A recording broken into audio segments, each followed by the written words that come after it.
Mommy, I miss Daddy. Can you call him?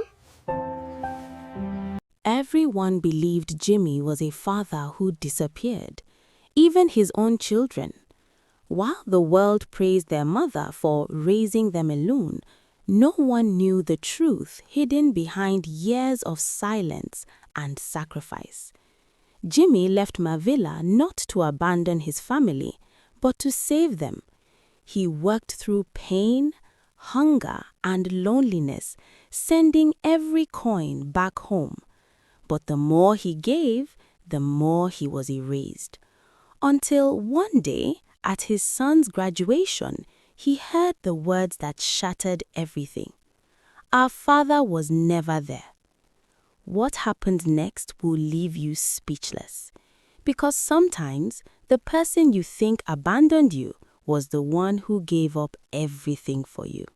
Katonda wange, this is Olive Tree Tells Stories that grow your faith and touches your heart. A heartbreaking African story about sacrifice, truth, and the love that goes unseen. Jimmy was not a poor man in dreams. He only lacked money in reality. In the eastern part of Uganda, in a growing town called Mavilla, Jimmy lived with his family in a modest but well-kept house. Life was not easy, but inside that home, there was laughter. Real laughter. Every evening, after a long day, Jimmy would sit outside with his children. Jim would jump onto his back, pretending he was a strong soldier, while little Jemima ran around them, her neatly braided hair swinging as she laughed. "Daddy, catch me!" she would shout. Jimmy would pretend to struggle, then scoop her up, holding her tightly like she was the most precious thing in the world. "I've caught my queen," he would say, smiling. Inside the house, Mrs. Jimmy would watch them quietly. Sometimes she smiled. Sometimes she just watched. To Jimmy, those moments were everything. But joy does not always pay bills. Things began to change slowly. School fees increased. Food prices went up. Bills started piling. At first, Jimmy tried to handle it quietly. He took extra work. He stayed out longer. He denied himself small comforts, but it was never enough. One night, after the children had fallen asleep, Jimmy sat across from Mrs. Jimmy in the dim light of their sitting room. "We can't keep going like this," he said. Mrs. Jimmy didn't respond immediately. She already knew. "I've been thinking," Jimmy continued, his voice heavy. "There's an opportunity abroad. The work is hard, but the pay is good." Mrs. Jimmy looked at him. "Abroad?" she asked. He nodded. "I don't want my children to suffer. I don't want Jim to be sent home from school because of fees. I don't want Jemima to lack anything." Silence filled the room. Mrs. Jimmy finally spoke. "If that is what you think is best." That was all she said. No argument, no emotion, just acceptance. But Jimmy didn't sleep that night. Instead, he sat beside his children. Jim was sleeping on his side, holding on to a small toy car Jimmy had promised to fix. Jemima lay peacefully, her tiny hands tucked under her cheek, her braided hair slightly loose from the day's play. Jimmy watched them for a long time. He reached out and gently adjusted Jemima's blanket. Then he whispered almost to himself, "I'm doing this for you." But deep down, he knew something would be lost. The morning he left, Mavilla felt unusually quiet. Even the usual morning sounds, the chatter of neighbors, the distant motorcycles felt distant. Jemima clung tightly to Jimmy. "Daddy, don't go," she said, her voice trembling. Jim stood nearby, trying to act strong, but his eyes betrayed him. Jimmy knelt down and pulled them both into his arms. "I'm not leaving you," he said softly. "I'm going to work so you can have a better life."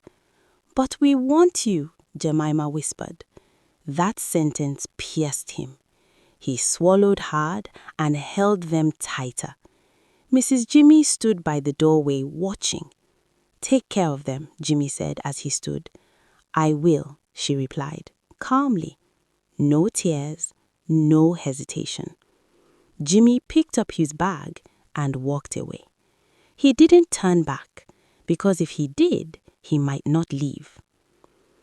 Life abroad was nothing like Jimmy imagined. The work was harsh, long hours under pressure. No comfort, no rest. He shared a small room with other men who, like him, had left everything behind in search of something better. At night, the room would fall silent. But it was not peaceful silence, it was heavy. The kind of silence filled with thoughts of home. Jimmy would lie awake staring at the ceiling, holding his phone. He would scroll through pictures of Jim and Jemima smiling, laughing, alive in moments he could no longer be part of. Sometimes he smiled. Sometimes his eyes filled with tears he refused to let fall. The first time Jimmy sent money home, he felt something close to victory. He stood in a long queue, sweat running down his face, gripping the receipt tightly. "This will change everything," he whispered. And it did. Back in Mavilla, Mrs. Jimmy received the money. She looked at the amount and smiled. Things began to improve quickly. The house changed, the meals became better. The children's clothes became newer, brighter, more beautiful. From the outside, everything looked perfect. But inside, something else was quietly changing. One evening, Jimmy asked, "Mommy, when is Daddy coming back?" Mrs. Jimmy was seated, focused on her phone. "She's busy," she said, without looking up. "Busy doing what?" "Working." "Can we talk to him?" She sighed. "He doesn't have time for that." That was how it began. Jimmy called whenever he could, but the calls were never long. "Hello, Daddy," Jemima would say, but her excitement was no longer the same. Jim spoke less with each call. Mrs. Jimmy was always nearby. "They're busy," she would say. "I'll tell them you called." And Jimmy believed her because he trusted her, because he had no reason not to. Months turned into years. Jimmy kept sending money. Every single time he was paid, he removed the biggest portion and sent it home. What remained was barely enough, but he never complained. Sometimes he skipped meals. Sometimes he worked even when he was sick. But none of that mattered to him as long as his children were okay.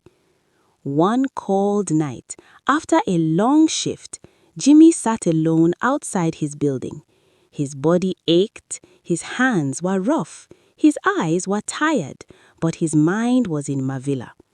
He imagined Jim walking confidently into school. He imagined Jemima laughing with her friends, her braided hair shining under the sun. He smiled. "My children will never suffer." That belief was everything. Back in Mavilla, life was moving forward beautifully. Jim and Jemima were now in one of the best schools in the area. Teachers praised them. Classmates admired them. Mrs. Jimmy carried herself with pride, well-dressed, confident, respected. At a school meeting, a teacher smiled at her and said, "You are doing a great job raising these children." Mrs. Jimmy smiled back. "Thank you." She did not mention Jimmy, not even once. At home, something subtle had changed. The children no longer asked about their father, not because they didn't care, but because they had learned to live without him. He wasn't there in the mornings. He wasn't there in the nights. He wasn't there in their laughter. He wasn't there in their pain. So slowly, quietly, his absence became normal. Far away, Jimmy continued, working, sending, sacrificing, hoping. He believed he was building a future for his family. But in that same future, his place was slowly fading. And without anyone saying it out loud, a new story was already being written. Years passed, but Jimmy's routine never changed. Wake up, work, endure, send money, in that order. His hands had grown rougher, his face looked older than his age. The mirror no longer showed the same man who left Mavilla with hope. It showed a man worn down by responsibility. But every time doubt tried to enter his heart, he pushed it away with one thought: my children are okay. That was enough. Back in Mavilla, life had become something people admired. The small house Jimmy left behind was no longer the same. It had been renovated into something modern and beautiful. Bright paint, stylish furniture, clean compound. Inside, everything spoke of comfort. Jim was now a tall, confident young man, well-built, sharp in appearance, always dressed in clean, expensive clothes. His presence alone commanded attention. Jemima had grown into a strikingly beautiful young woman. Her braided hairstyles were always perfectly done, her outfits vibrant and elegant. Everywhere she went, people noticed her. They looked like children who had never struggled, and in their minds, they hadn't. One afternoon, Jemima sat in the living room scrolling through her phone while Mrs. Jimmy spoke to a visitor. "You've really tried," the visitor said, looking around the house. "Raising these children alone is not easy." Mrs. Jimmy sighed softly, shaking her head as if carrying invisible weight. "It hasn't been easy," she replied, "but I thank God I stayed strong for them." Jemima looked up briefly, then returned to her phone. Nothing about that statement felt strange to her, because that was the story she had grown up hearing. Jimmy called that same evening. Mrs. Jimmy picked up. "Hello," she said. "How are they?" Jimmy asked immediately. "They are fine," she replied. "Can I speak to them?" There was a short pause. "They are busy." Jimmy hesitated. "Busy with what?" "School things," she said quickly. "I'll tell them you called." There was silence on the line. Jimmy forced a small smile, even though he couldn't see it. "All right," he said. "Tell them I miss them." "I will." The call ended. She did not call them. That night, Jimmy sat on his bed, staring at his phone. He opened an old photo. Jemima sitting on his shoulders, laughing. He stared at it for a long time. Then he whispered quietly, "Maybe they are really just busy."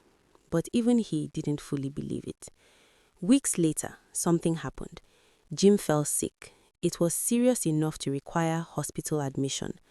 Mrs. Jimmy rushed him to one of the best hospitals in Mavilla. The bills were high, but that was not a problem. Jimmy sent the money immediately when he heard.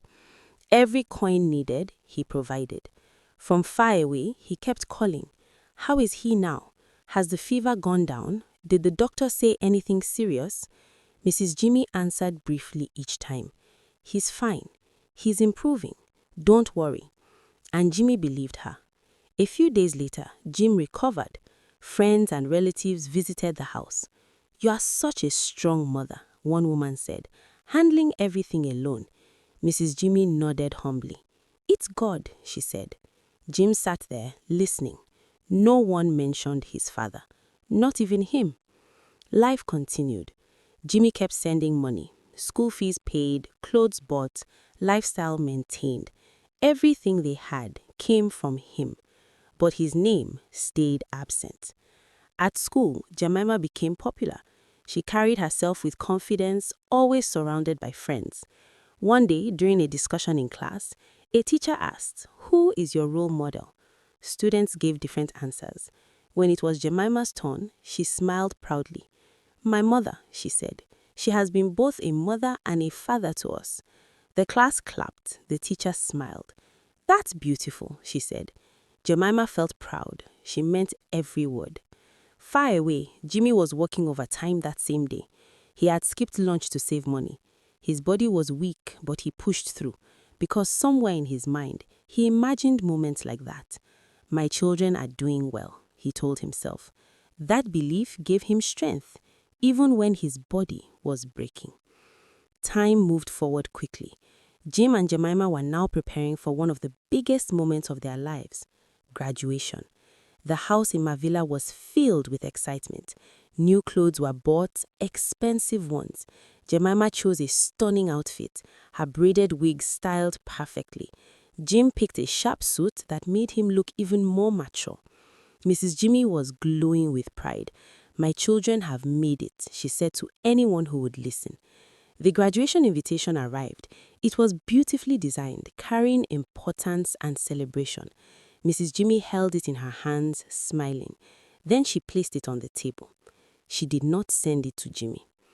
Days later, Jimmy called again. There was something different in his voice. I heard they are graduating, he said carefully. Mrs. Jimmy paused. Yes, I would like to come. Silence. For a brief moment, something shifted. Then she spoke, her tone controlled. It's not necessary. Jimmy blinked slowly. Not necessary? There's no need to stress yourself. We will handle it here. Jimmy didn't respond immediately. I want to see my children, he said finally. They are fine. You can see them another time. Another silence, but this time it was heavier. Jimmy nodded slowly, even though he couldn't see him. All right, he said quietly. The call ended. That night, Jimmy did not sleep. He sat on the edge of his bed, thinking. Years of sending money, years of sacrifice, years of missing everything. And now, this. He looked at his phone again, at their pictures, at their smiles. Then he made a decision. If I don't go now, I may never go. Back in Mavilla, preparations continued. Everything was set, the outfits, the celebration, the pride. Jim practiced a speech he had been asked to give on graduation day. Jemima helped him refine it. Make it emotional, she said. Talk about Mom. Jim nodded. I will. Far away, Jimmy packed a small bag, not with many clothes, just the essentials. And one thing more, hope. Without informing anyone, Jimmy booked his journey home. For the first time in years, he was going back to Mavilla. Not as a voice on the phone, not as money sent through receipts, but as a father who believed he was still part of his children's story. He did not know that the story waiting for him was not the one he had been telling himself.